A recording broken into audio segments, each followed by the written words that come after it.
Xorazm viloyati Ichki ishlar boshqarmasi, tezkor qidiruv xizmati va davlat xavfsizlik xizmati viloyat boshqarmasi tomonidan o'zaro hamkorlikda o'tkazilgan tezkor tadbir natijasida Qazoras tumanida yashovchi 2000-yilda tug'ilgan shaxs noqonuniy boylik orttirish maqsadida o'z uyida narkolaboratoriya tashkil etib, qonunga xilof ravishda sintetik giyohvandlik vositalarini tayyorlab, tanishlarga sotib o'tkazib kelayotganligi fosh etildi. Ushbu xonadonda o'tkazilgan tintuv jarayonida prekursorlar hamda sintetik giyohvandlik moddasi ishlab chiqarish uchun foydalanib kelinayotgan bir dona elektron tarozi, qozon va isitgich moslamalari hamda ushbu narkolaboratoriyada tayyorlangan 1 kilogramm 42 gramm mefedron sintetik giyohvandlik vositasi borligi aniqlanib, ashyoviy dalil sifatida rasmiylashtirib olindi.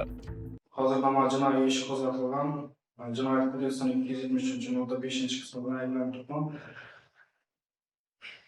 Aytishim mumkin bo'lgan narsa, bu yo'ldan oxiri yo'q. Baribir qildirish 40 kunda bo'lsam baribir chiqadi. Bu Telegramda har xil va'dalarni berib, pullarni va'da etgan odamlar, bo'lmasam yengil har xil pullarni hech qaysisini bu yerda ozodlikdan mahrum bo'lgan vaqtimda hech qaysi tatamaydi, hech qaysi uni bosib bilmaydi. Shu sababli aytishim mumkin bo'lgan narsa, bu narsalarni oxiri yo'q. Hech kimga tavsiya etmayman. Nima bo'lgandan ham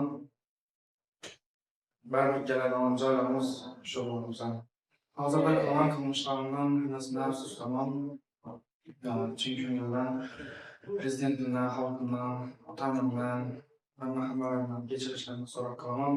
Tayyorlangan ushbu sintetik giyohvandlik vositalari huquqni muhofaza qiluvchi organlar tomonidan fosh etilib, ushlab qolinmaganida qanchadan qancha yoshlarni umrini xazon qilishi, hattoki bevaqt o'limiga sabab bo'lishi mumkin edi. Bugungi kunda mazkur holat yuzasidan tegishli protsessual harakatlar amalga oshirilmoqda.